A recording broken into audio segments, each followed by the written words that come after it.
Next lecture square close packing. याच्या अगोदरच्या लेक्चरला आपण पाहिलं one dimensional linear close packing. आता या लेक्चरमध्ये आपल्याला बघायचं आहे square close packing in two dimension.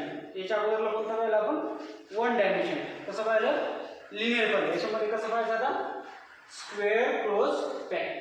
बघा याच्यामध्ये काय आता A type two dimensional close packing. आता याला फोर्थ टाइम ए काय म्हणायचं आपल्याला, कारण की याच्यामध्ये पॅकिंग कशी आहे ए टाइपची पॅकिंग आहे। बघा आता पहिला पॉईंट काय सांगायचं मध्ये in this arrangement various one dimensional row are placed one over another so that each pair in one row is over the another pair of another row forming planar structure. In this sphere have horizontal as well as vertical alignment. बघ याच्यामध्ये आपल्याला हे sphere दिसत असेल बरोबर आहे। हे स्फिअरची arrangement कशी दिसते लिनियर्स बरोबर, ही झाली हॉरिझॉन्टल ही झाली व्हर्टिकल।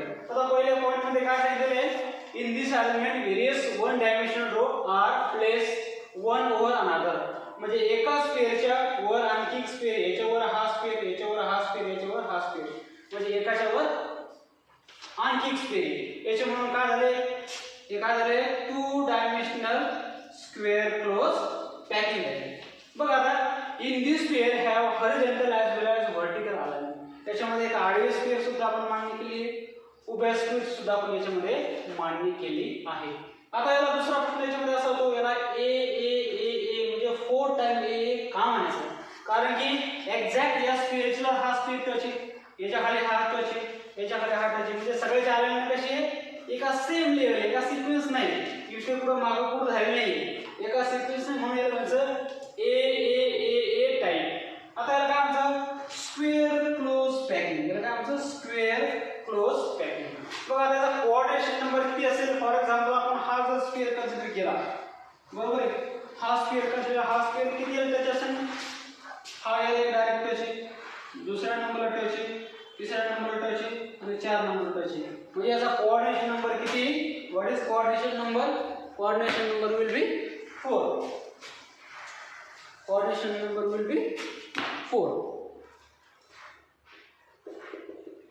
समजलं कोऑर्डिनेशन नंबर 4 का, कारण हा स्फिअर डायरेक्ट किती टच आहे, याच्यावरचा एक स्फिअर, याच्या खालचा एक स्फिअर, याच्या शेजारचा आणि याच्या शेजारचा, म्हणजे याचा कोऑर्डिनेशन नंबर किती आला 4 आला बरोबर आहे। आता याच्यामध्ये बघा पुढच्या पॉईंटमध्ये काय सांगितले in this first row label type A type, पहिल्या लेबलला काय टाइप दिले आपण that is A type, then second all subsequent row are also identical, सगळे रो कसे याचे आयडेंटिकल मध्ये तेच आहे, एका खाली एक आहे। therefore this planar two dimensional closed packing is called as a type packing। सगळे स्पेस कसे एका खाली एक टच आहे, सगळ्यांचे आयडेंटिकल पोझिशन म्हणून काय म्हणतात ए type packing। In this arrangement, each sphere is contact with touching another sphere around it. Hence, coordination number of each sphere is 4. बघा हा स्फिअर प्रत्येकाचा याच्यामध्ये कोऑर्डिनेशन नंबर किती असणार आहे 4। आपण समजा याला गृहीत धरलं, याला टच हा, याला टच हा, याला टच हा, याला टच हा, म्हणजे प्रत्येकाचा कोऑर्डिनेशन नंबर किती असणार याच्यामध्ये 4 असणार बरोबर आहे। और प्लेनर स्क्वेअर क्लोज पॅकिंग, याला काय म्हणतात प्लेनर स्क्वेअर क्लोज पॅकिंग। आता याची पॅकिंग इफिशियन्सी किती आहे 52.4, पॅकिंग इफिशियन्सी किती आहे, पॅकिंग इफिशियन्सी is 52.4%। या स्क्वेअर क्लोज पॅकिंग मध्ये याची पॅकिंग इफिशियन्सी किती सांगितलेली आहे 54%। बघा समजलं ना स्क्वेअर क्लोज पॅकिंग मध्ये काय आहे, स्क्वेअर क्लोज पॅकिंग मध्ये एवढं समजून घ्यायचं की प्रत्येक स्फिअर कसे हॉरिझॉन्टल ॲज वेल ॲज व्हर्टिकल अलाइनमेंट, प्रत्येक स्फिअर कसे हॉरिझॉन्टल पण आणि व्हर्टिकल, याला म्हणायचं हॉरिझॉन्टल याला म्हणायचं व्हर्टिकल, आणि प्रत्येक स्फिअर कसे एकमेकाला टच झालेले आहेत, त्याच्यामध्ये कुठे काही फक्त हा झाला त्याचा मधला व्हाईट स्पेस एकमेकाला टच झालेले आणि प्रत्येकाचे एकमेकाच्या वर टच झालेले, बरोबर आहे. आणि याचा प्रत्येकाचा कोऑर्डिनेशन नंबर किती असणार प्रत्येक स्क्वेअरचा, दॅट इज 4 असणार. आता दुसरी गोष्ट मध्ये ए टाइप का म्हणलं आपण, कारण की प्रत्येक स्क्वेअर हा कसा आहे आयडेंटिकल आहे की नाही. याच्यामध्ये काही मागं पुढे झाले का प्रत्येक स्क्वेअर एकमेकाला टच असणार हे याला काय म्हणतात ए टाइप स्क्वेअर क्लोज पॅकिंग. आणि याला 2 डायमेन्शनल काय म्हणलं आपण, याच्यामध्ये लेंथ पण आहे आणि याच्यामध्ये ब्रेड्थ पण आहे, म्हणून याला काय म्हणतात 2 dimensional that is close packing. आता क्लोज पॅकिंग काय आहे, सगळे कसे एकमेकाला पॅक झालेले, बरोबर. त्याच्यामध्ये कोणकोणत्या गोष्टी समजून घ्यायच्या की प्रत्येक स्क्वेअर हा एकमेकाला टच झालेला आहे, व्हर्टिकल ॲज वेल ॲज हॉरिझॉन्टल आहे. आणि प्रत्येकाचे हे कसे पॅकिंग पीसेस किती याच्यामध्ये 52.4% आहे. आणि याचा प्रत्येकाचा कोऑर्डिनेशन नंबर किती आहे एका स्क्वेअरचा, दॅट इज 4. आता याच्यानंतर दुसरा पाहिजे आपल्याला, that is hexagonal close packing. बघ आता नेक्स्ट आपण पॅकिंग आहे एबी टाइप 2 डायमेन्शनल पॅकिंग और हेक्सागोनल क्लोज पॅकिंग.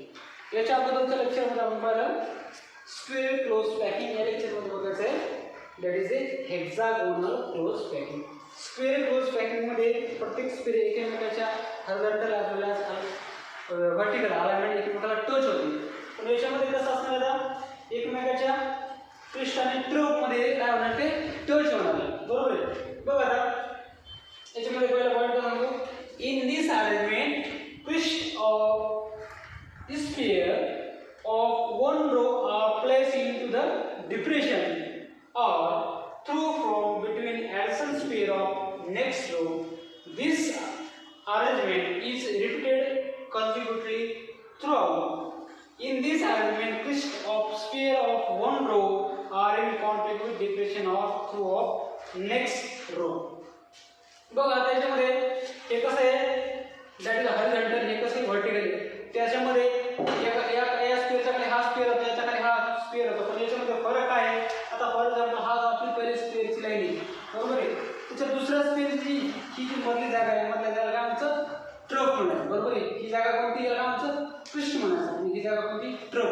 आता पहिली स्क्वेअरची आपण ज्यावेळेस अलाइनमेंट करू तर त्या दोन्ही स्क्वेअरच्या ट्रफ मध्ये हा स्क्वेअर काय झालाय टच झालाय. बघा या दोनच्या मध्ये हा टच झालेला आहे, या दोनच्या मध्ये हा टच, हा दोनच्या मध्ये हा टच, या दोनच्या मध्ये हा टच, पण त्याच्यामध्ये असं होतं का नाही होत, बरोबर आहे. आता या लाईनला आपण काय नाव करत ए लाईन, याच्यामध्ये डी, याच्यामध्ये ए, याच्यामध्ये परत बी.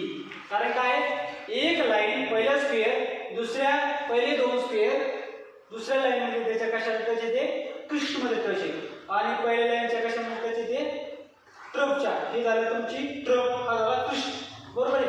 या दोन्हीच्या मध्ये काय हा स्क्वेअर आहे टच झालेला आहे, बरोबर आहे.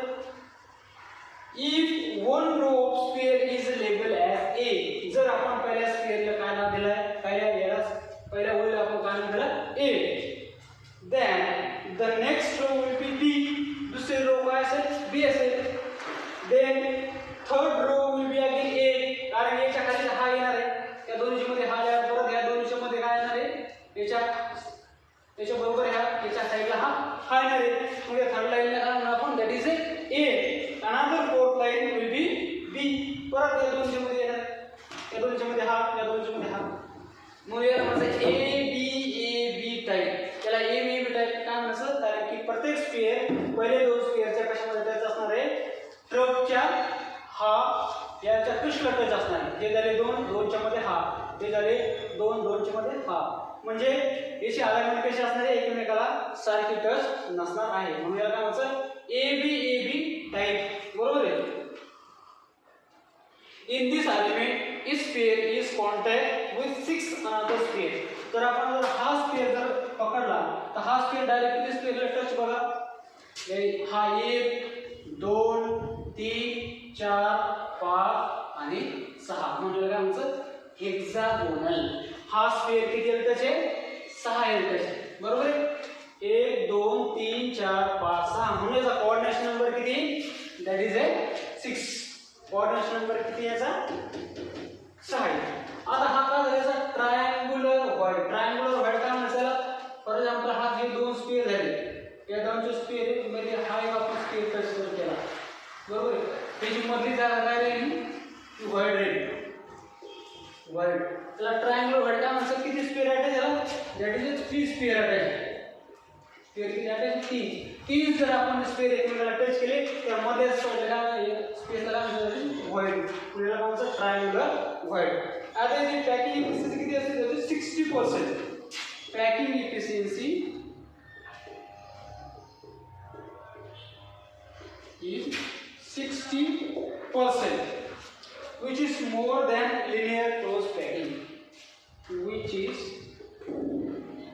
more than linear close packing.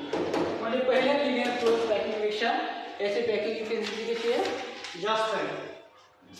तर पहिल्या स्क्वेअर क्लोज मध्ये पॅकिंगची इफिशियन्सी किती? 52%. याची किती आहे?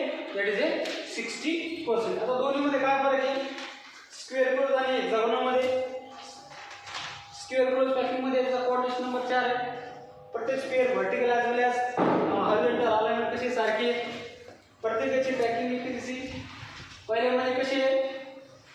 एकमेकाला टच आहे. त्याचा कोऑर्डिनेशन नंबर किती होता? पहिल्याचा 4 होता. याच्यामध्ये काय फरक आहे? प्रत्येक दोन स्क्वेअरच्या मध्ये एक स्क्वेअर आहे म्हणून याला काय म्हणतात? A B E B type. पहिल्यामध्ये डायरेक्ट एक खाली होता म्हणून त्याला म्हणजे ए टाईप. बरोबर आहे. आता हेक्सागोनल क्लोज पॅकिंग किती आहे? That is 2 dimensional. आता याची पॅकिंग इफिशियन्सी किती आहे? 60%. म्हणजे स्क्वेअर क्लोज पॅकिंग पेक्षा याची पॅकिंग इफिशियन्सी कशी आहे? जास्त आहे. बरोबर आहे. त्याच्या दोन्हीमध्ये फरक. ओके, नेक्स्ट लेक्चर मध्ये सी यू. आता पुढच्या लेक्चरमध्ये आपण पुढचं लेक्चर बघू.